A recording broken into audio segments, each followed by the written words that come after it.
白旭阳把饭店选择在了距离自家老宅不远的一处私房菜，毕竟现在那个雇佣莫雷蒂暗杀他的家伙一直没有查出来。白木哥一直勒令他不要离家太远。出门之前，白旭阳特地带了4瓶茅台。白木哥，你酒量好，今天晚上你多跟无忌喝2杯。他眨了眨眼，语气中带着几分揶揄。最好把他放倒了。白木哥已经洗完了脸，正靠在客厅的沙发上给自己敷着面膜，闻言抬了抬眼，语气淡淡的说道：放倒了然后呢？然后当然是你想对他干什么就对他干什么了。白旭阳说，秃噜嘴了。你俩又不是没干过，我的意思是，这不都轻车熟路了吗？白木哥冷冷一笑，话语里透着微嘲之意。呵呵，你具体说说，我和他干过什么？我这个当弟弟的也没法说得太明白吧？你难道不记得了？你当时连路都走不了，就连上厕所还得无忌扶着。白旭阳哈哈一笑，本来调侃的语气已经变成了讨好。姐，晚上你可得把你和无忌之间的事情多跟婉欣聊一聊。我是你弟弟，你不帮我还能帮谁？白木哥瞥了自己的弟弟一眼。你以前没那么蠢，最近这是怎么了？被秦桂林传染了，抓紧从我眼前消失。你不跟我一起走？白旭阳说道。提前去打几圈掼蛋。白木哥起身朝着卧室走去，还丢下一句淡淡的话：我得化妆。白旭阳就像发现了新大陆一样，眼睛都瞪圆了。你居然开始化妆了，这就是传说中的女为悦己者容。白旭阳哈哈一笑。你是我姐，你帮了我，我当然也帮你。说着，他拎着茅台走到了书桌前，把桌上那瓶矿泉水揣到了兜里。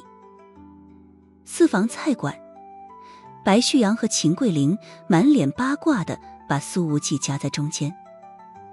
白旭阳：魏无忌，你快说说，你是怎么拿下白木哥的？秦桂林：我感觉木哥姐这辈子都不可能找男人，怎么会看上了无忌？不过这绝对不是说无忌不好的意思，我就是纯好奇。苏无忌没好气地说道：都说了多少遍了，我和他之间很纯洁，没有你们想的那么龌龊不堪。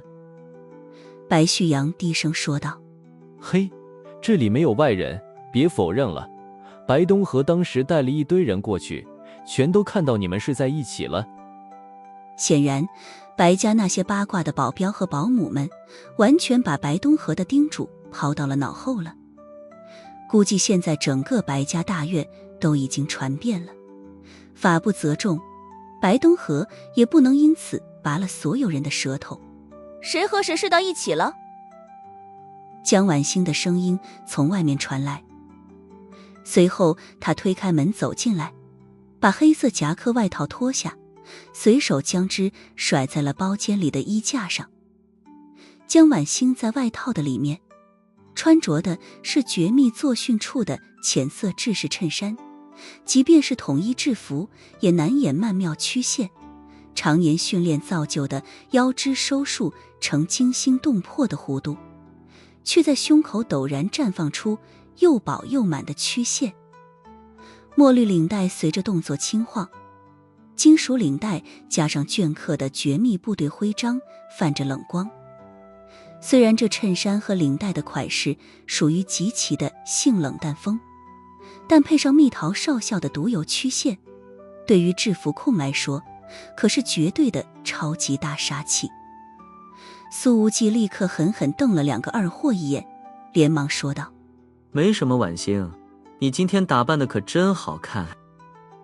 他倒是想解释一下自己跟白木哥之间的关系，可是自己偏偏又答应了要替白大小姐保守东方夜魅的秘密，夹在2个首都大小姐的中间，真是让人头大。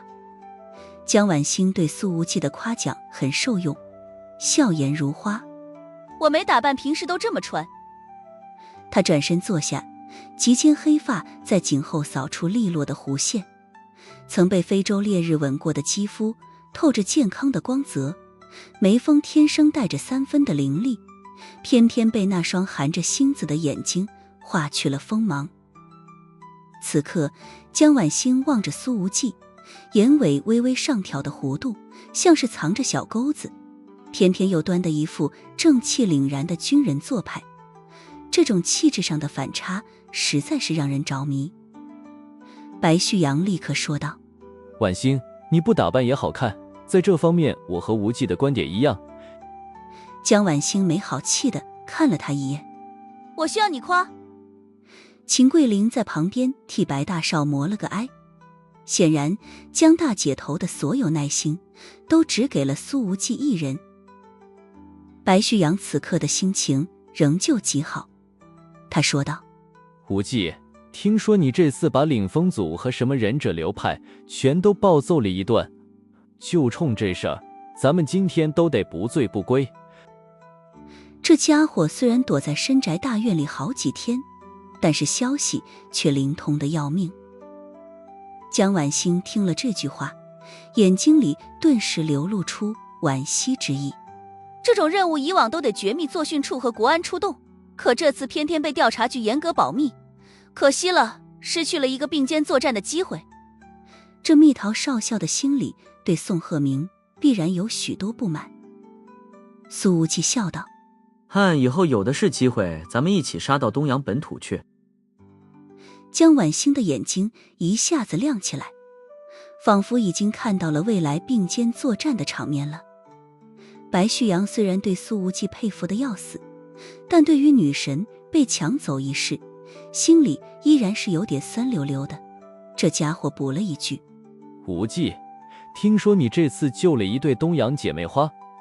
苏无忌笑眯眯地说道：白旭阳那对姐妹花可是东洋上将深田雄武的女儿，气质各异，个个漂亮，要不要把他们的联系方式给你？秦桂林的眼睛都亮了，插嘴道：当着晚星的面，旭阳可不敢要，要不给我一直都对东洋姑娘很感兴趣的。白旭阳没好气地说道：什么叫当面不敢要？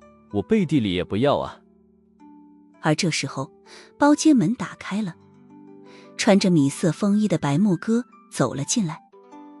他迈步之间，风衣下摆轻轻荡出涟漪，风衣腰带掐出的细腰与风衣下摆的长腿构成致命比例，7公分细，高跟扣击地面的节奏，让整个包厢的呼吸都跟着错拍。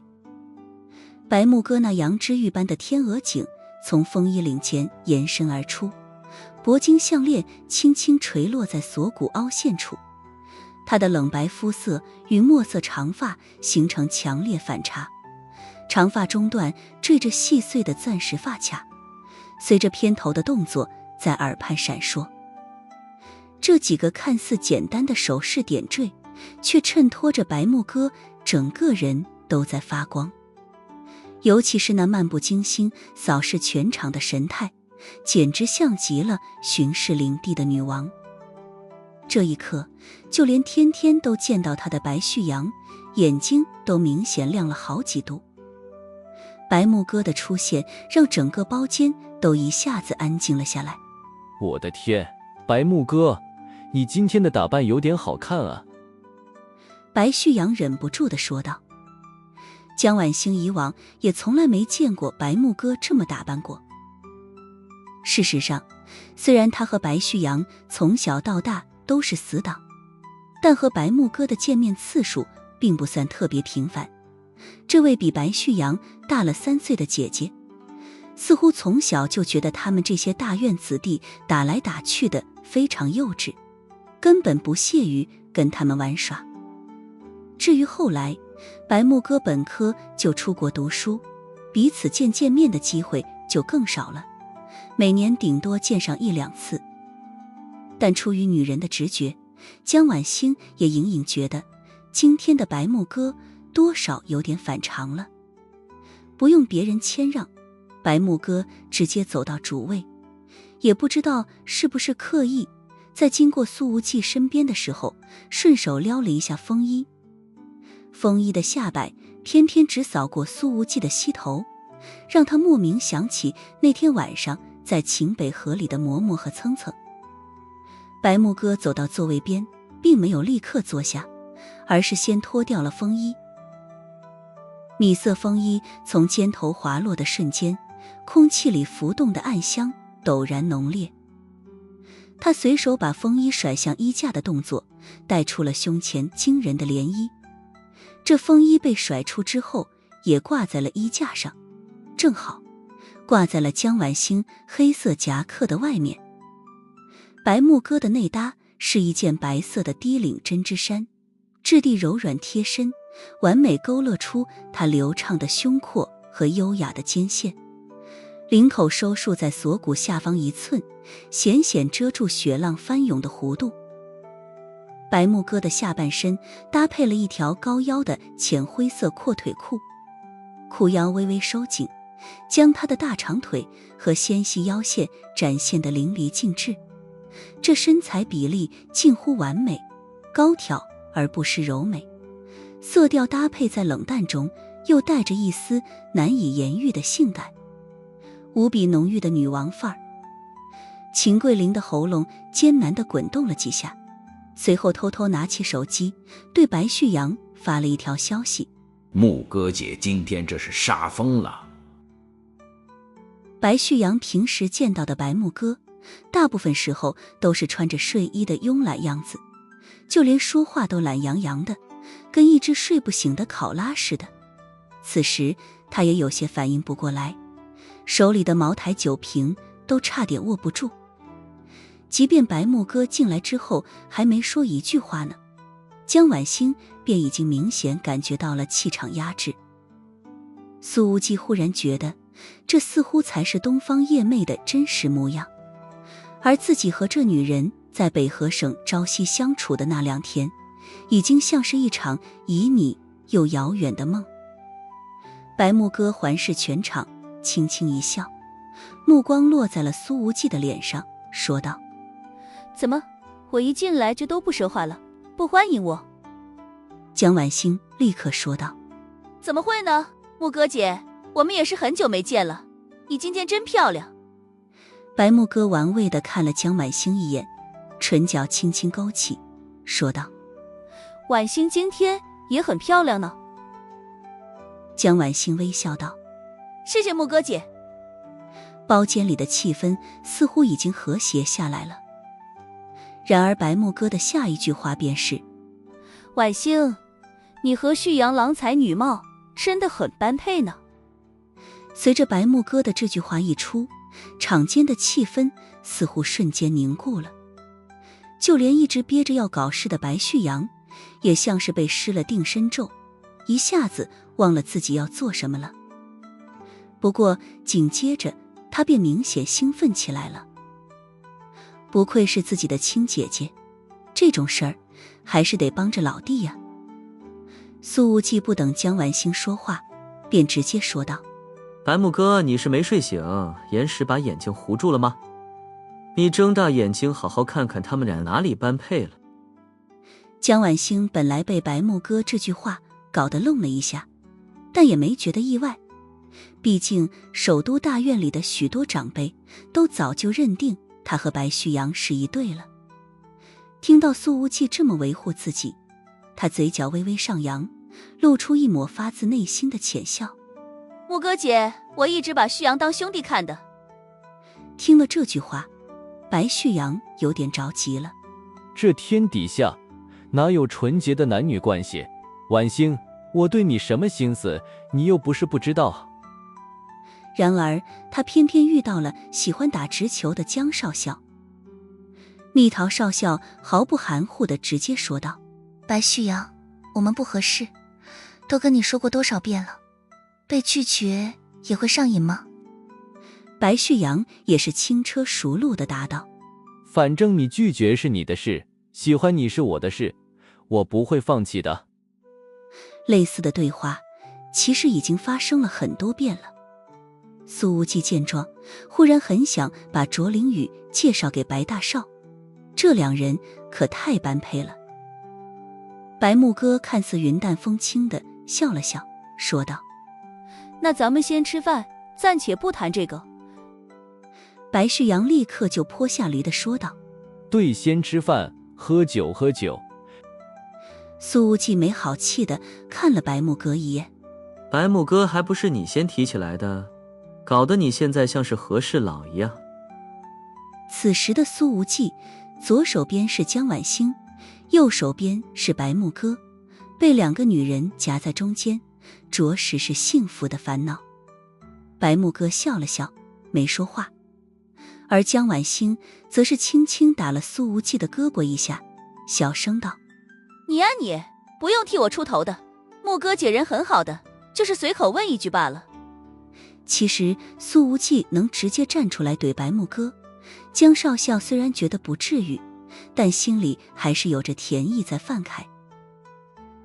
苏无忌看了看直心眼子的江婉星，忍不住的替对方哀叹：你还向着这女人说话，待会儿有你被她欺负哭的时候。看着这两人窃窃私语，白木哥抿着茶，那足以倾倒众生的容颜上始终带着意味深长的淡笑。等白旭阳把酒都分好，白木哥率先举杯：婉星，这儿就咱们两个姑娘，咱俩先干一个，不和这几个臭男人喝。江婉星在酒桌上可从来不会推酒。好呀，木哥姐。两人一饮而尽，白木哥再度给自己倒满，神色间流露出一丝感慨，语气中带着几分回忆。这么多年了，咱们都长大了，聚在一起吃饭的机会却越来越少，想想都有些伤感。说罢又干了一杯。苏无忌斜眼看着他，小声说道：别装了，你伤感个屁。白旭阳也觉得姐姐的表现和平时不一样，这半辈子都没见她伤感过。养了10几年的狗老死了，都没见她掉过眼泪。江婉星听了白木哥的话，也有些动情，把杯中酒喝光，道：是啊，这么多年了，真的很难得。不知不觉，白木哥和江婉星各喝了2酒壶茅台。白大小姐面不改色，而江少校的俏脸却已经变得红扑扑的了，像是这个季节熟透的苹果，必然是脆甜多汁，让人很想咬上一口。你少喝点，看起来酒量不咋地。苏无忌对江婉星说道。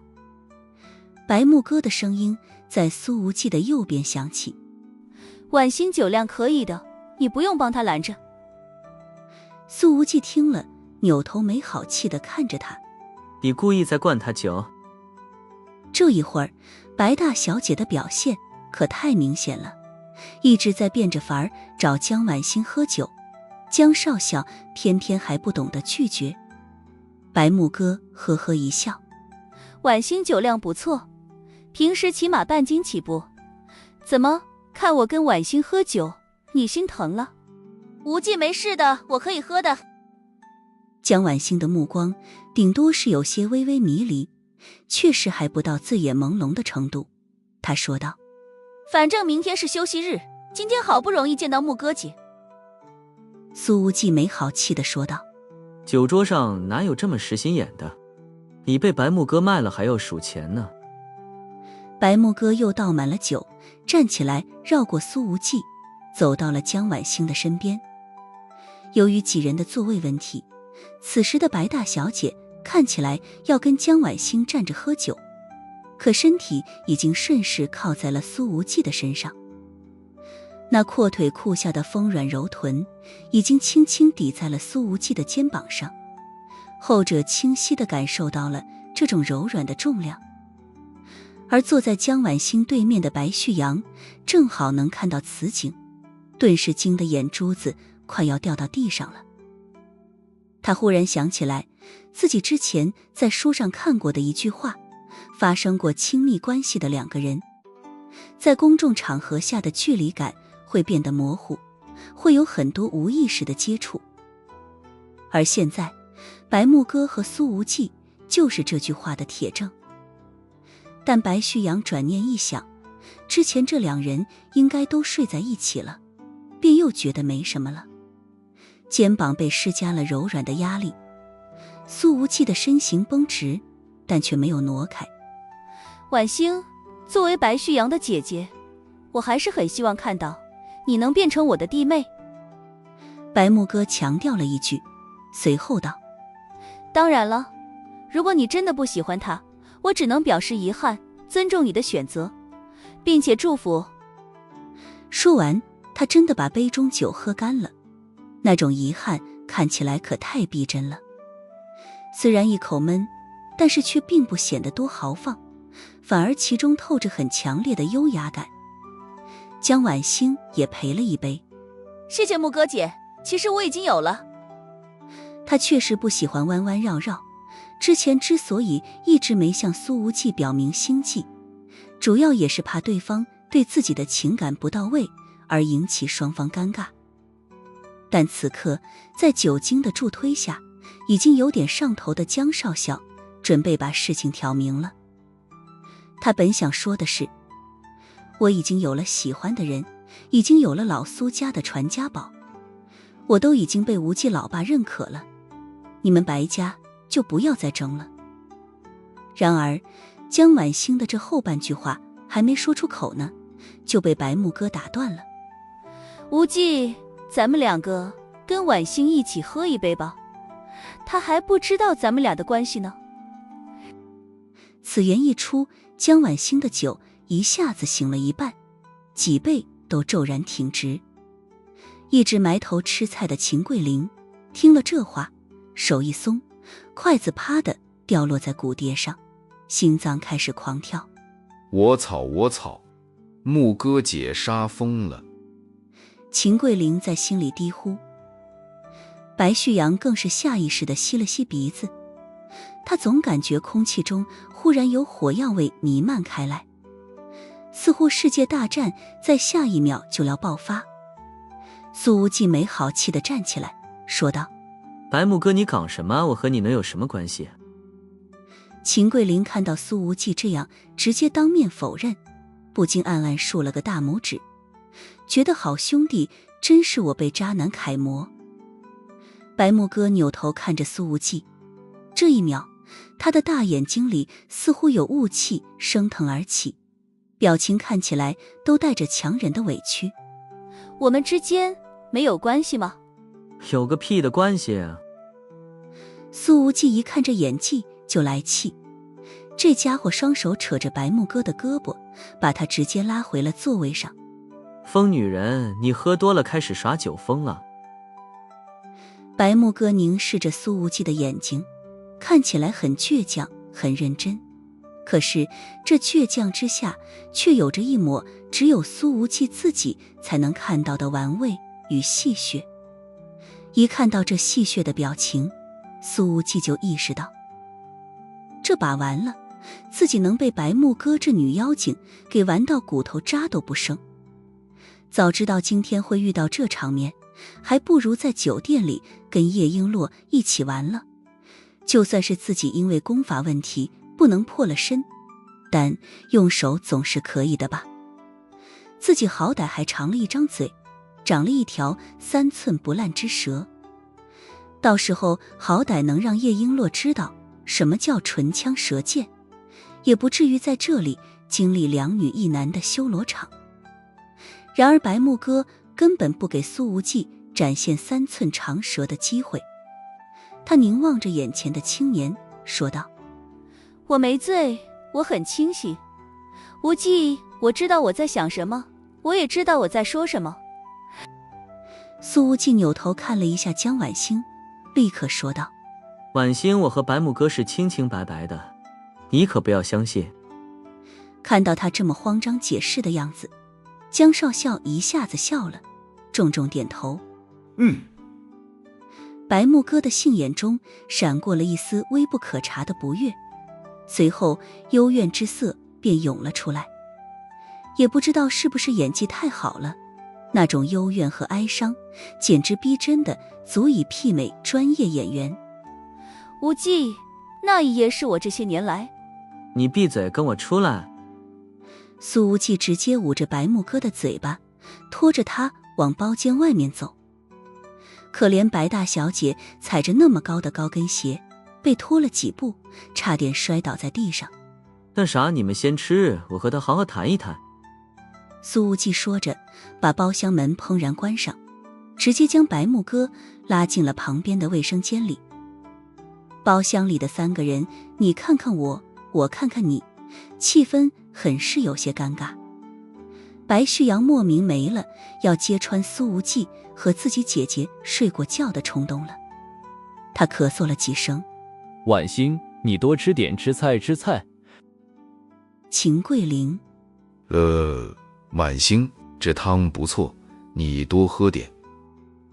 江婉欣的目光从白旭阳和秦桂玲的脸上扫过，笑了一下，说道：我又不傻，还能看不出无忌跟木哥姐之间发生过一些故事。白旭阳很意外。那你脸上还能带着笑？你不是暗恋我兄弟吗？不吃我姐的醋。江婉欣想着那翡翠镯子，轻轻一笑。我为什么要吃醋？秦桂玲说道。婉欣，你喝大了，肯定喝大了。江婉欣的笑容里透着一丝丝的满足。你们忘了我是干什么的了？查跨国案对付特工，专门打其他国家特种部队的。无忌对我是什么心思，我看不出来。这家高档私房菜的卫生间装修的奢华而精致，每一处细节都彰显着不凡品味。无论是镜柜还是洗手台，都是昂贵的大牌，甚至空气中都弥漫着香水味。苏无忌把白木哥拉进卫生间里，把门反锁，将他顶在门上，恶狠狠地说道：白木哥，你在玩？白木哥盯着近在咫尺的青年，伸出手来，双臂揽住了他的脖子，从口中喷吐出的温热气息带着清晰的酒味，眼睛里透着挑衅的味道。我就玩你了，怎么样？你来玩我呀？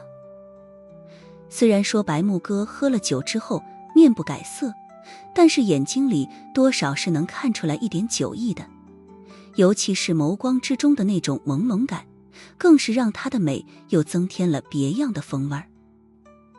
看着近在咫尺的漂亮姑娘，苏无忌确实感觉到了无比的不淡定，尤其是那充满了挑衅的话语，更是让小处觉得证明自己是男人的时候到了。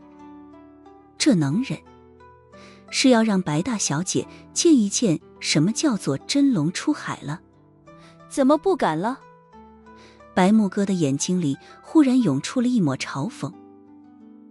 苏无忌咬了咬牙，弯腰一捞，把白木哥的一条腿抬到了自己的腰间，冷笑了2声。呵呵，这有什么不敢的？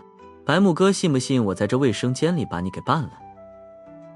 这个姿势让2人的关键位置似乎紧紧相贴，只隔着几层布料，就像是刚刚拆封的新电器，插头即将和插座结合，但2者的塑料膜还没有撕掉。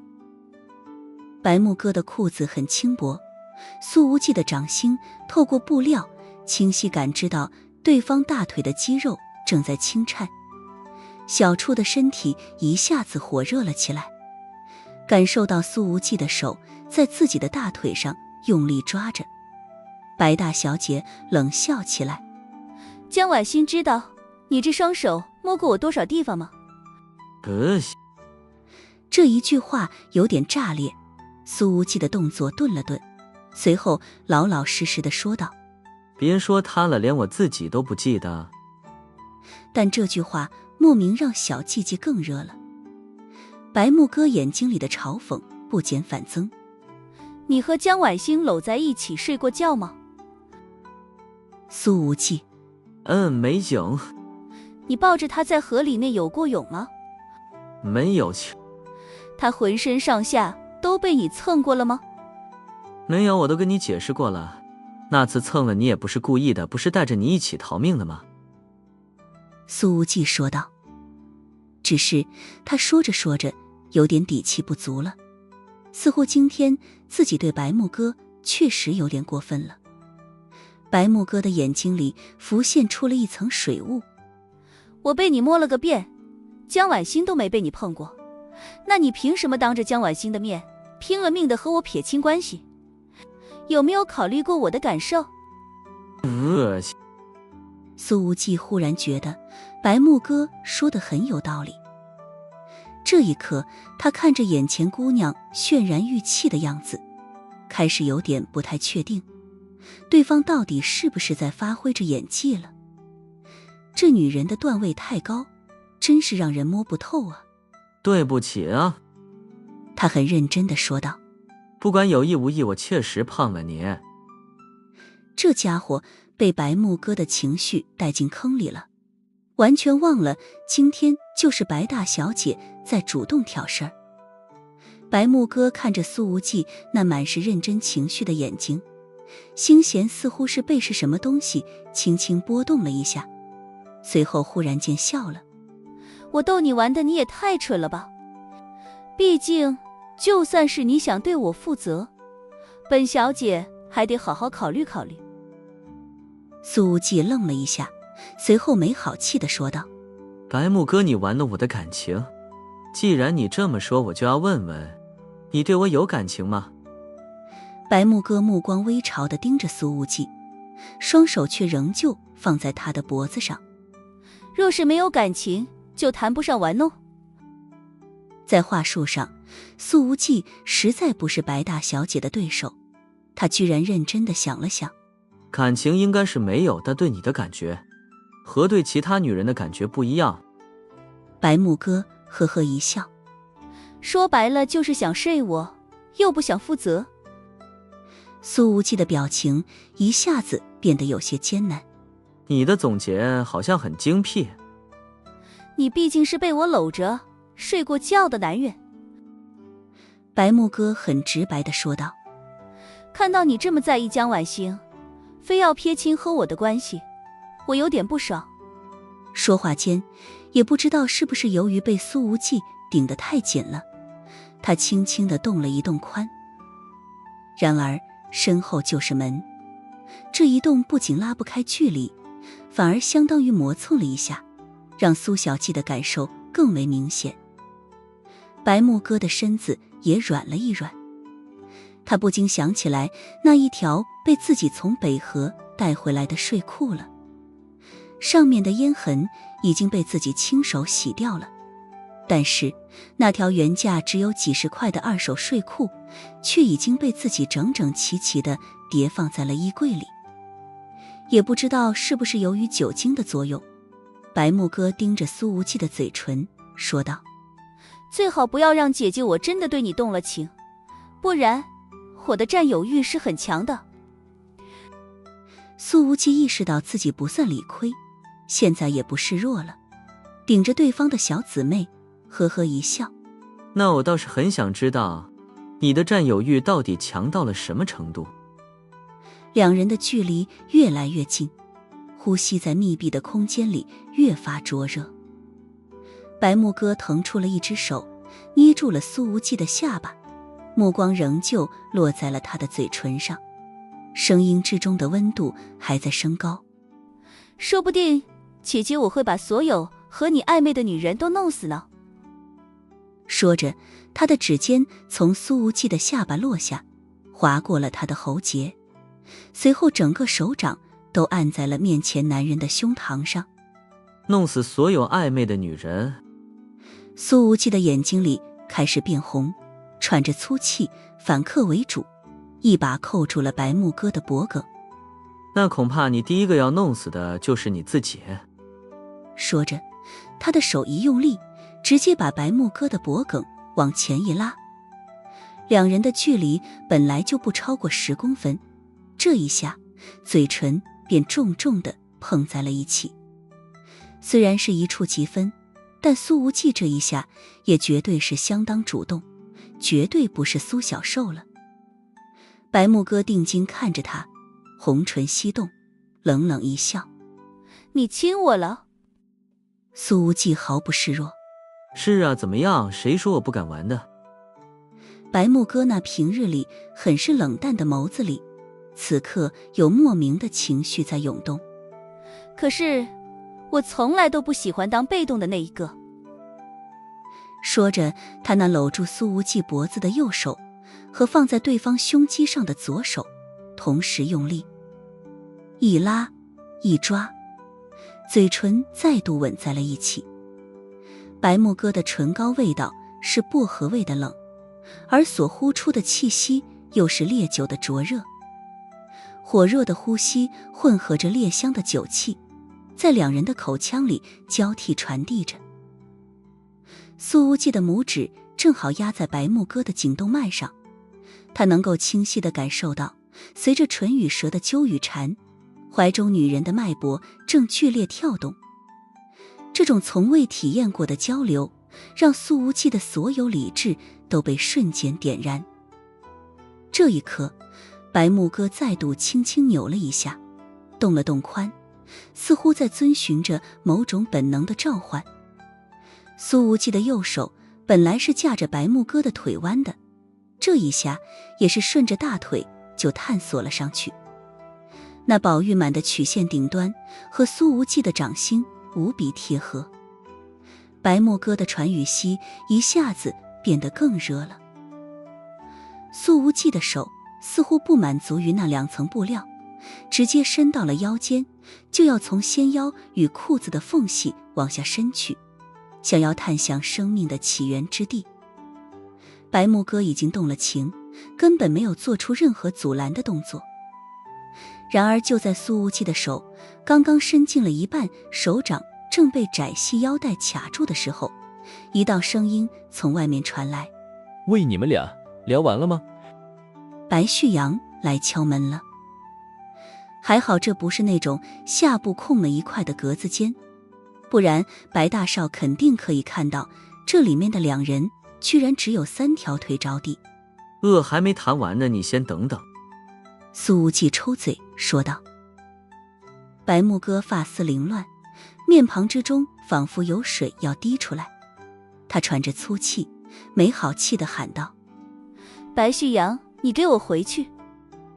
白旭阳很关心地问道：我听你俩声音好像有点不对劲，是不是在吵架呀？白木哥把手从苏无忌的胸肌上拿下来，往后拍了一下门。没吵架，你给我走远一点，没你的事。被白旭阳这么一搞，他一下子被从那头脑不清的状态里撤出来了。哎呀，这有什么好生气的，都是自己人，婉欣在包间里都没生气。白旭阳说道：你俩把门打开，快点啊，别动真格的，真不至于。多大点事，床头打架床尾胡嘛。白旭阳，你回去吧，没事的，我跟你姐好好谈谈。苏无忌的目光落向身前女人的腰间。确实是发生了一点皮带，解开了就没事了。白旭阳在门外一愣：你说什么？解开皮带？苏无忌大窘，立刻道：白旭阳，你耳朵坏了，我说的是解开误会。白木哥低头看了看苏无忌那被腰带卡住难以伸进去的手，莫名被这句话打到了笑点上，一下子笑了出来。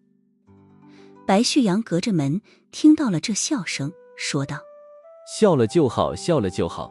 哎，女人的情绪真是善变啊。说完，他便朝着包间走去了。放我下来。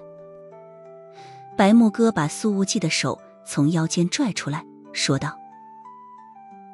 苏无忌抬起了自己的手。我没不放你啊。白木哥这才发现，对方的手早就没有抬着自己的腿了，倒是自己一直把左腿高抬着卡在对方的髋骨上。他的心里有点囧，但是表情又恢复了冷冷淡淡，立刻把腿放下来，推开苏无忌，走到了洗手间的镜子前。镜子里，白木哥面庞红润，发丝贴在鬓角，鼻翼上已经有细密的汗珠渗出。苏无忌从后面抱住了他，前后相贴，白木哥却看着镜中的两个人，淡淡道：今天的事情敢说出去，我杀了你。苏无忌的手还在对方的腰间，冷笑不已。白木哥别言不由衷了，要不是你主动挑事，咱俩能在卫生间里干这事儿？说不定你一开始就是故意想找机会和我亲近的呢。说完，他转身打开门，想要走出去。等一下，白木哥把他拉了回来。苏无忌的心一下子又热了起来。怎么了？你还要亲？然而白木哥却从洗手台上抽出了一张湿巾，在苏无忌的嘴唇上轻轻擦着口红印。他一边擦着，一边咬着牙说道：混蛋，我怎么会是为了和你亲近而故意挑事？我能搬起石头砸自己的脚吗？不过说出这句话后，白大小姐不禁想到，自己这貌似已经不是第一次砸脚了，差点赔了身子又折兵。苏无忌看着给自己擦拭嘴唇的绝色美人，眼光温柔，于是伸出手来抓住了他那拿着湿巾的牵手。擦完哩。白木哥把手挣脱出来，将沾着一抹红的湿巾丢在了苏无忌的脸上。出去。把苏无忌推出去之后，白大小姐再度反锁了门。她对着镜子照了照，似乎觉得身体有微微的不对劲，于是解开了那一条拦住了苏无忌的细窄腰带，低头扯开看了看。白木哥不禁想起了那条从北河的小县城带回来的睡裤，轻轻叹了一口气，自言自语：最近这体质是怎么了？湿气这么重。他随后穿好了衣服，走回了包厢。进入了包厢之后，白木哥谁也没看，直接拿起了风衣外套披上就出了门。哎，你怎么走呢？苏无忌问道。白木哥头也不回，冷冷丢下一句：你们先吃，我回去换件衣服。苏无忌看着白木哥快步离开的样子，脑海里不禁回想起刚刚在卫生间里所经历的旖旎。他下意识地喊了一句：你的衣服干干净净的，要换哪件啊？白木哥里都没理他。白旭阳一拍桌子：这个白木哥说走就走，也太没礼貌了。秦桂林看了看自己的好兄弟，一脸无语。哎，我说木哥姐都出门了，你可别装了。刚刚人家在的时候，怎么不见你这么霸气？他是旁观者清，算是彻底看明白了。以江晚星对苏无忌的包容态度，白大少这辈子都不可能有机会了。江晚星看着苏无忌，轻笑道：怎么，你把木哥姐惹生气了？苏无忌的目光落在他的脸上，表情明显有些急切，话语像是裹挟着无数秘密，迫不及待地涌了出来。晚星，你听我解释，这件事背后藏着太多弯弯绕绕，和白木哥之间。他本想说我和白木哥之间清清白白，什么都没有发生，但话到嘴边硬生生卡住了。毕竟刚刚在那间装修豪华的卫生间里，苏小季都已经顶着白小哥了，两人所有的动作都是那么让人脸热心跳，简直犹如桃色电影般在他脑海中不断放映。若说之前在秦北河里的肢体接触尚可用逃亡和无意来解释，那么刚才那个主动的吻，那可是他苏无忌珍藏20多年的初吻啊！想到这里，他心头发烫，暗恼自己怎么就鬼使神差地吻了上去，都怪面前的女人太撩人。好在最后白木哥不甘被动，拽着他回吻，竟让苏无忌生出一些只有渣男才有的微妙平衡感，好像谁也不用对谁负责，谁也不欠谁的了。也行。苏无忌双手抓着头发，喉结上下滚动，显得无比纠结。这种情绪显然是发自内心的，根本演不出来。无忌，江晚星轻轻一笑，眼眸里的光清澈动人。你不用跟我解释这些的。苏无忌，不用解释。江晚星笑道，真不用。我都有了你们老苏家的传家宝了呢，白木哥肯定没有，遥遥领先。蜜桃少校从来都很好哄，他又不傻，他分明看见苏无忌解释时攥紧的指节，看见他眼睛里翻涌的焦灼，这种对自己的在意，和他着急跟白木哥撇清关系相比，简直是天差地别。不过，虽然江晚星一直觉得白木哥和苏无忌一丁点都不相配，可白木哥今天的表现真的太反常了，反常到见过许多重案大案的江少校都不得不把事情往更加离谱的角度去联想。从小到大，江晚星一直都看不透白家姐姐，似乎对方的身上一直笼罩着一层薄雾般的轻纱。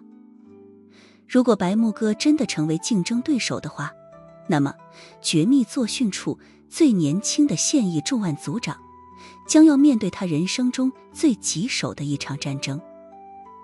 这一刻，江晚星的眼睛里忽然涌现出了战意。蜜桃少校从来没有服过输，白旭阳这时候都喝了半斤白酒了，此时已经明显上头。他说道，这个白木哥就是欠男人收拾无忌，咱们是兄弟，我说真心话，别看白木哥平时拽的258万的，其实都没谈过恋爱。嘿，你要是能真的征服他，也能替我出口气。他从小到大就知道靠着姐姐血脉压制我。这句话让苏无忌也愣了愣。他没谈过恋爱，他不是在国外留过学吗？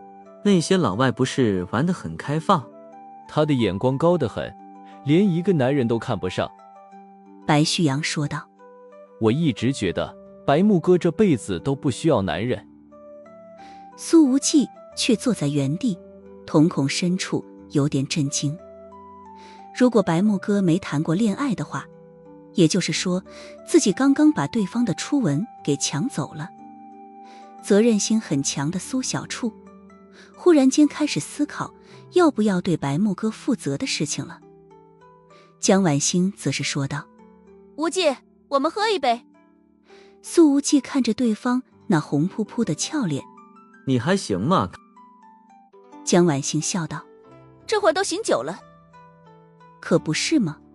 体内的那些酒精都已经化为了燃烧着的战意了。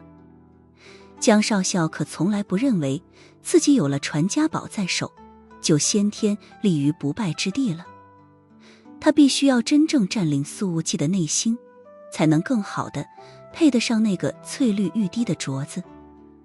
终于到了将近晚上12点，这顿饭才吃完。而声称回去换衣服的白木哥一直没有再回来。算成算成。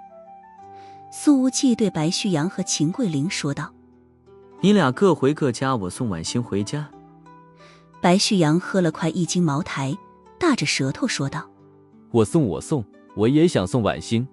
你快回家吧，别再当电灯泡了。秦桂玲先把白旭阳拉出了包厢，还回头叮嘱了一句，你俩回家之后发个消息说一声啊。说完他直接把包厢门关上了。江晚星喝了7、8两，这酒量也是相当惊人了。他此刻单手托腮，看着苏无忌，眼睛里明显有些朦胧和迷离。你送我回家。他凝视着眼前的男人，红唇轻启，酒气混合着热气透出来。此刻江晚星的状态极为动人，几缕发丝垂至绯色的耳间，衬衫领口的2颗扣子已经解开，似乎连锁骨窝都在酒精的作用下变得绯红。衬衫袖子直接撸到肘弯以上，露出了2段截然不同的肤色。显然江晚星身上的皮肤极白，只是暴露在外的地方被太阳晒成了动人的蜜糖色。对呀，我送你回家。苏无忌说道。咱们叫个代驾。江晚星摇了摇头。我没开车来，让处长的车顺路送我来的。那咱俩走回去。苏无忌说道。这地儿距离你家也不远吧？也就5、6公里。江晚星拉着苏无忌的手腕，将他拽起来。走，散散步，吹吹风，一起醒醒酒。两人并肩走了出去。这时候，秦桂林和白旭阳也还没走远呢。马路的斜对面就是老白家，白旭阳被秦桂林扶着，俩人到现在才挪出了100多米，没几步就被苏无忌和江晚星追上了。白旭阳大着舌头说道：今天这酒是不是有点假了？怎么这会儿感觉那么渴？说着，他摸了摸口袋，从里面掏出了一小瓶矿泉水，打开盖子，咕嘟咕嘟喝了半瓶。你给我留点，我也觉得酒驾烧得慌。秦桂林把矿泉水从白旭阳的手上抢下来，擦了擦上面的口水，把剩下的半瓶一饮而尽。随后他随手把瓶子一扔，还开了个大脚，直接踢出了10几米。然后秦桂林的屁股上就挨了一脚。江晚星的声音响起来：乱丢垃圾去捡回来。得嘞。从小到大，秦桂林都处于晚星大姐头的压迫中。听了这句话，立刻屁颠屁颠地跑过去，乐呵呵地把瓶子捡了起来。这家伙确实也喝得不少，走起路来屁股快扭成麻花了。然而下一秒，当他的眼光落到瓶身上的时候，整个人都定住了。我操！我操！怎么了？苏无忌好奇地凑过去问道：这瓶水有什么特别的吗？然而秦桂林的双眼圆睁，酒似乎都全醒了，强烈的难以置信之色从他的眼睛里爆发了出来。白旭阳，你刚刚喝的是这一瓶水吗？秦桂林喊道，那声音都不是正常腔调了。白旭阳还醉眼朦胧地说道：是这一瓶啊，怎么了？妈的，喝了一半被你抢走，我现在还渴着呢。秦桂林跑到白旭阳面前，把那瓶水举到了他的眼前。你给我睁大眼睛好好看看，这一瓶水是不是我从家里带出来的那瓶？是啊，怎么了？白旭阳居然还记得，是我从书桌上揣兜里的。可是下一秒，他的眼睛就突然瞪得滚圆。卧槽，我们把这瓶水给喝了，咱俩要发春了。秦桂林拿起空瓶子，往白旭阳的脑门上重重地敲了一下，恼火地喊道：这他妈的一瓶就能放倒一头大象，居然被咱俩对半干杯了，这接下来可怎么整啊？苏无忌总算是听明白了这瓶水是什么玩意儿，他说道：连大象都能放倒，你俩为什么随身带这个东西啊？江晚星的酒也醒了不少，他没好气地说道：你们俩给我说实话，是准备对谁下药的？秦桂林揪着白旭阳的领子，欲哭无泪。你口口声声要对木哥姐和无忌下药，就特么的早点下，一直揣口袋里做什么？白旭阳也呆了。我忘了，我们现在该怎么办？他已经感觉到自己的小腹开始迅速发热了，那种热量和高度白酒所带来的热是截然不同的。苏无忌冷笑：你俩互相解决一下呗，用唾沫润滑一下，你疼疼我，我疼疼你，很简单的。你们两个混蛋，怎么会打这种主意？江晚星咬着牙，恨不得把这两人现场暴揍一顿。要是真让白旭阳下药成功了，那不就麻烦了？无忌不就跟木哥姐彻底绑一起了吗？而且这玩意肯定很伤无忌的身体。江少校越想越后怕。这两个荒唐的家伙。白旭阳也慌了。桂林，那我们怎么办？快叫个车去医院。秦桂林弯着腰，捂着已经起反应的肚子，没好气的一跺脚。这种时候去什么医院呢？得去妓院。他拿出手机，找到了先前那个能全国空降的群，发了个定位，随后手指颤抖着打着字：谁能在10分钟内出现在首都这个位置，我给10万块，要2人。然而紧接着他的手机就被人抽走了。江婉欣把秦桂林的手机揣进了兜里，直接一个背摔，把他重重摔在地上。白旭阳也遭到了同样的对待，他感觉浑身上下都被摔得散了架，可偏偏白小阳已经变得贼有精神头。这药效来得也太快了，白小阳迅速变胀，感觉表皮都要被撑裂了。再这样下去就要掉爆了。婉欣，快手机给我，救命啊！我们得释放了，不然下半辈子就废了。秦桂林快哭了。白旭阳从地上爬起来说道：马德老子的第一次总不能交给外围小姐吧？你俩活该，自己想办法解决吧。说着，江婉欣挎着苏无忌的胳膊，咱们走。随后他把两人的手机远远一扔，直接丢到了路边的景观河里。秦桂林实在没招了，满头大汗地喊道：旭阳，我朋友在附近有个庄园，里面养了几只羊，咱们要不要先去那儿凑合一下？白旭阳的眼珠子差点掉出来。你他妈说什么羊？满脸涨红的秦桂林捂着英姿勃发的秦小玲喊道：这种时候还挑什么？找2只母羊给你还不行吗？等白旭阳和秦桂林醒来的时候，发现自己正在医院里，窗外已经日上3竿。管家白东河站在他们的身边，苏无忌坐在墙角打着盹，江婉欣正拎着早餐走进来。脖子怎么这么疼？白旭阳揉了揉脖子，我怎么来到医院里了？秦桂林也觉得脖子很疼。我们没去找母羊吗？江婉欣呵呵冷笑：你们没去河阳睡觉，觉得很遗憾。昨天晚上本来苏无忌和江婉欣已经走出去老远了，可江少校听到这2个二货居然喊着要去找母羊解决问题，顿时觉得3观都崩塌了。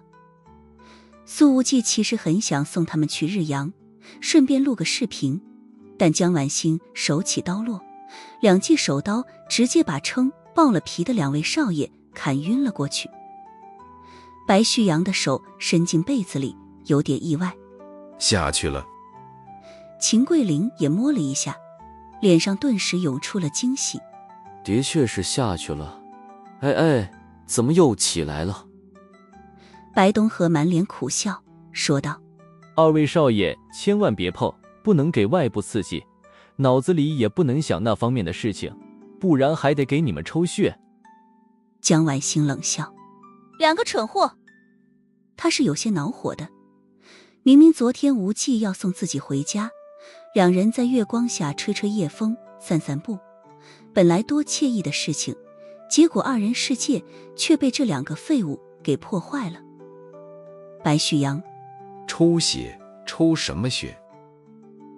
白东河看了看站在旁边的江婉欣，斟酌了一下用词，才有些艰难地说道：昨天晚上那个情形，不把血抽出来实在是压不下去，怕时间长了2位少爷会局部坏死。这时候苏无忌也醒了，他揉了揉眼睛，嘲讽地笑道：你们每人从根上抽了3管血，扎根的画面可刺激了。扎根这词还能这么用吗？秦桂林又摸了摸自己，表情又快哭出来了，说道：那我现在怎么办？这玩意怎么又起来了？苏无忌立刻按响床头铃，喊道：“护士，麻烦再来给病人抽个血。”秦桂林顿时一脸惊恐：“别，都已经抽了3管子了，不能再抽了啊！要不就让他硬一会儿。”苏无忌：“也可以直接割了，割以永志。”白旭阳也说道：“我操，我也起来了，这药劲儿没完没了是吗？”秦桂林咬牙切齿：“白旭阳，你特诺不干人事，这种危险的东西，你一直揣兜里干什么？”江婉欣一听这话，又来气了：“这么危险的东西，你们还要给无忌喝，我就不该把你俩拉到医院来。”苏无忌笑道：“好好躺着吧，看你们俩这劲头，接下来1周起码每天得抽上1管子血。”这时候，病房门打开了，穿着一身纯白色运动服的白木哥出现在了门口。他的头发梳成马尾，扎在脑后，那堪称绝美的容颜上不施粉黛，额头上还微微见汗，整个人透着自然与和谐，居然还有种邻家小姐姐的亲切感。这和昨天晚上带妆出场的风衣女王形成了截然不同的2种风格。走进病房里，他擦了擦汗，看了看坐在一起的苏无忌和江婉欣，淡淡说道：“你俩在这里陪了他们1夜。”再看到这个青年，白大小姐的脑海里难以遏制地冒出了昨晚在卫生间里唇枪舌剑的场景。一时间，她似乎觉得自己体内的湿气又加重了。只是这俩人做的未免也太近了吧。苏无忌倒是没有立刻回答，而是看了看白木哥那因深呼吸而起伏的胸口。“你这是跑着来的？”白木哥冷淡反问。“是的，有什么问题？”“距离你家10几公里，你还挺能跑的。”苏无忌没好气地说道。“白木哥，管管你的好弟弟吧，要不是昨天你提前走了，咱俩就得睡一起了。”白木哥的眉毛一挑，眼睛里掠过了不知名的光芒。“白旭阳苦着脸说道：“不能全怪我，要不是秦桂林把这瓶水从老秦家偷出来，我也不能误打误撞的喝了。”秦桂林眉毛倒竖：“好啊，白旭阳，你开始斗打一耙了是不是？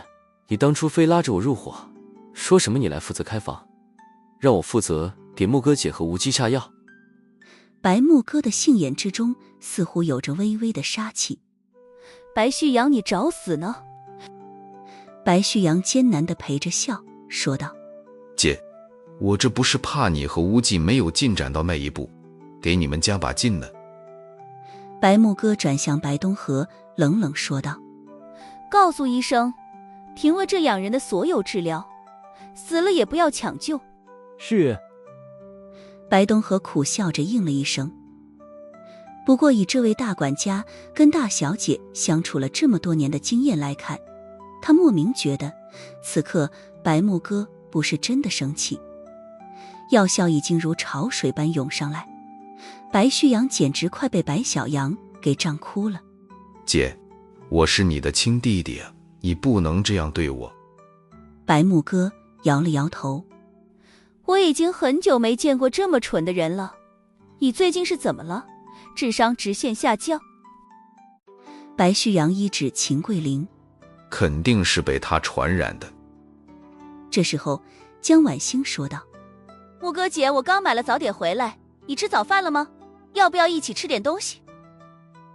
白木哥空腹跑了那么远，看了江婉欣买了那一堆早点，食欲稍稍涌上来了一些。可他又看了看正在大口啃包子的苏无忌，那点食欲顿时消失无踪。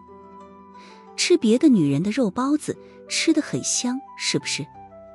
白大小姐淡淡说道：“谢谢，我不吃了。”江婉欣可不知道白木哥那么多的心理活动，她拿出了吸管，插进了一杯小米粥里，递给苏无忌，笑了一下：“那我和无忌先吃了。”这还真不是炫耀或争宠，江少校一贯打直球，心里从来没有那么多的弯弯绕绕。可说者无心，听者有意。然而这时候，苏无忌偏偏来了一句：“婉欣，你这肉包真好吃。”江婉星笑眼弯弯：“那你趁热再吃一个。”白木哥的眼神似乎更淡了几分。白东河把大小姐的表情尽收眼底，或许白旭阳看不出来，但白大管家一定明白，此刻白木哥的冷与淡和他平日里的漠不关心与慵懒绝对不是一回事。这时候白木哥看了看手机，指尖在屏幕上轻触，发了一条消息出去：“还没好吗？快点！”阅读理解考试题目连续几个相同的感叹号，表达了这条短信的作者有着怎样的心情。如果让苏无忌来回答，8成得来上一句：“这是感叹号的错误用法。”报报大人，刚刚搞定，迟了一些，属下自行领罚。那边立刻回复，字里行间都透着惶恐。白木哥没回复，把手机收了起来，随后走到了门外。而这个时候，江婉星的手机忽然间响了起来。他看了看号码，立刻接通。“头儿，什么事？”江婉星问道。“发现杜卡罗一支小队往北方撤离的踪迹，首都国安请我们联合出动，务必在这支小队撤出北边国境线之前堵住他们。”处长说道。“你带着首都特警组参加行动，必要时我让首都国安听你指挥。”“是。”江婉星立刻说道。“有任务吗？”苏无忌咬着肉包站起来。“要不要我帮忙？”江婉星说道。“这次人手足够，你昨天一夜没睡，白天好好休息一些。”苏无忌。“可你也一夜没睡啊，这就赶着去执行任务，撑得住吗？”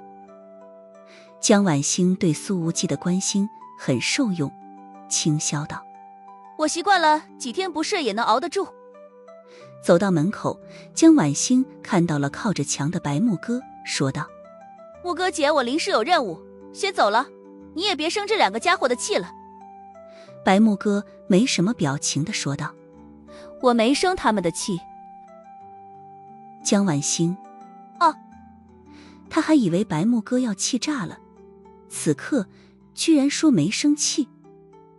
不过江婉星很快就明白了，大部分女人都是言不由衷的，木哥姐姐此刻肯定是在说反话呢。看了看飒爽利落的江婉星，白木哥难得露出了一丝微笑，说了一句：“注意安全。”“谢谢木哥姐，我会的。”江婉星说着便快步跑下了楼。白木哥拿起手机又发了一条消息：“注意掩盖真实身份，多拖他们几天。”随后他转身走进了病房。苏无忌拿着包子说道：“你真不吃，这包子真的很好吃的。”白木哥看着苏无忌带着些许油光的嘴，莫名想到了自己昨天晚上鬼使神差丢掉的初吻，淡淡道：“我不用你关心我吃没吃饭。”苏无忌还以为对方对昨晚的事情心怀芥蒂，立刻囫囵地咽下肉包子，准备道歉：“昨天我也是一时冲动，被欲望冲昏了头脑。但话说回来，其实也不能全怪我，那时候的你实在是太撩人了。”这什么渣男言论？白木哥一跺脚：“你闭嘴！”病床上，白旭阳和秦桂林的眼睛都直了。重磅八卦眼看着就要被说出来，这让他们都忘记了自己的某个地方还胀得发疼呢。白旭阳说道：“昨天晚上你俩到底在卫生间里干什么了？不是吵架的吗？”苏无忌没好气地说道：“不是吵架的，是干架的，行了吧？”秦桂林问道：“干了架？”白木哥拿起一个枕头，在他的脑袋上狠狠抡了几下。秦桂林被打得哎呦直叫唤，但其实一点都不疼。随后白木哥看向了苏无忌，淡淡说道：你跟我出去一趟。说完他转身走了出去，马尾辫甩出了平日里很少见的活力风情。那宽松的运动服根本挡不住身材的曲线，从肩线到腿型仅仅是背影，足以迷倒万千男人。